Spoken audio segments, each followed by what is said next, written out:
welcome to Whips in the Dungeon 101.13. Let's take a brief look at where we've come from and where we're going. We've introduced all the different major classes of whips that you might see used in the dungeon, and we've introduced 4 throwing techniques that we've been practicing a little bit. And yesterday we introduced a concept called stall speed, which you could say is an additional 5th technique to practice as you're practicing the 4 techniques. But we haven't talked about targets. When we talk about sport cracking and target, it's usually target cutting. If you cut a target in the dungeon and start throwing blood around the dungeon, in most dungeons the DM's going to stop you because you're atomizing bloodborne pathogens and throwing them around in space. So really what we're doing in dungeon play with a whip is sensation play. So what kind of targets can we use to practice for hours and develop that muscle memory to give us that kind of sensation play? We're going to briefly look at some different targets. The targets you find, I want you to find by looking around your house and seeing what you've got.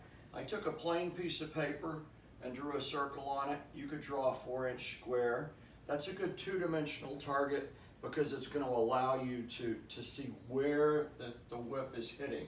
But it's 2-dimensional. Another popular target is to take a small stuffed animal. One of my friends in the scene has a little stuffed duck that's become quite famous because he named it Oops. So I have a little monkey. You can hang your stuffed animal up and use that.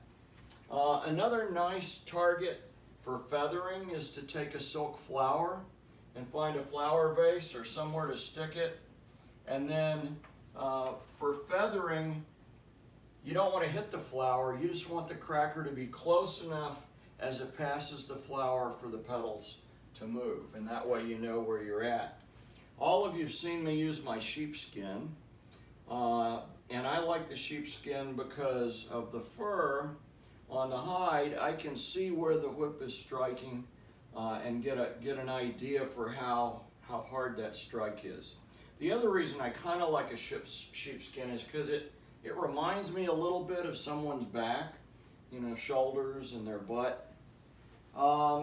Right now, it's kind of a fad, but sequins are back in the stores, and a sequin blanket, a sequin pillow, sequins make a pretty interesting target because you can have the whip move the sequin in the opposite direction, and then you can just brush it back out and you've got a brand new target.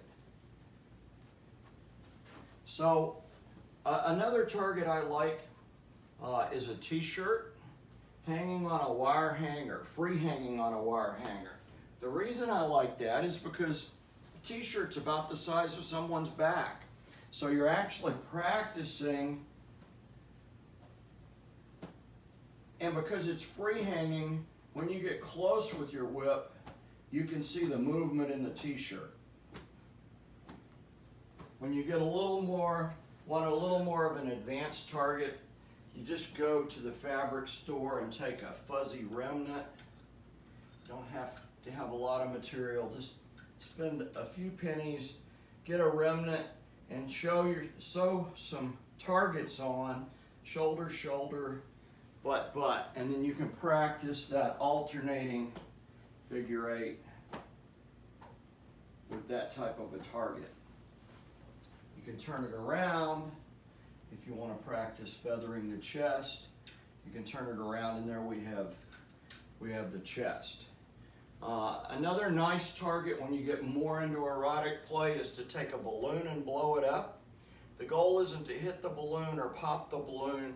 The goal is to work on those fine muscle memory, fine motor movements, to be able to flick the balloon without touching the balloon. If you can flick the knot on a balloon without touching the balloon, you could flick someone's breast or nipple without touching their breast. And some targets you just have to have a special hanger for. And so we've got a special hanger and a lay. And again, this is kind of like the silk flower. The goal here is to not remove the eyelids, you know, not hit the submissive in the face, just to play with the lay and see the feathers moving on the lay. And if you can do that, then without the lay, you should be able to play with the chest and the naked skin and all the fun things that go along with that. So just some different kinds of targets. Look around your house, see what you've got to work with, and keep in mind the goal is to be able to create sensations on someone's skin in the dungeon. Today's keyword is galley whip.